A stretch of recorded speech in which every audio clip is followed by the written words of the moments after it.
ఈ 2 సంవత్సరాల్లోనే ఈ దివాలా తీసిన కంపెనీకి రేవంత్ రెడ్డి గారి ప్రభుత్వం 6,000 కోట్ల కాంట్రాక్టులు ఇచ్చింది. 6,000 కోట్ల కాంట్రాక్టులు. కానీ దారుణం ఏంటంటే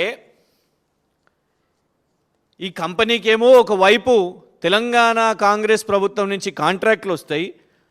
ఆ ప్రభుత్వం ఏమో ఆ కంపెనీ కేఎల్ఎస్ఆర్ కంపెనీ ఎంత దివాలా తీసిందంటే మొన్న నెల క్రితం ఇండియన్ బ్యాంక్ నుంచి అంటే 15 అక్టోబర్ 2025న 15 లక్షల రూపాయలు అప్పు తీసుకుంటుంది. కనీసం 15 లక్షలు కూడా లేని ఆ కంపెనీ, ఇంత దివాలా తీసిన కంపెనీ, దానికి 6,000 కోట్ల కాంట్రాక్టులా? ఆ కంపెనీ విషయం మీద 2 రోజుల క్రితం హైకోర్టులో విచారణ జరిగింది.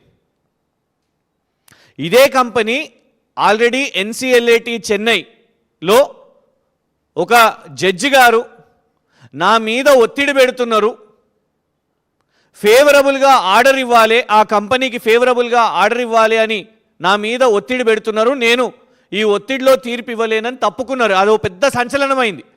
సుప్రీంకోర్టు సిజేఐ బిఆర్ గవై గారు కూడా దాని మీద విచారణ చేపట్టాలని ఆదేశించారు.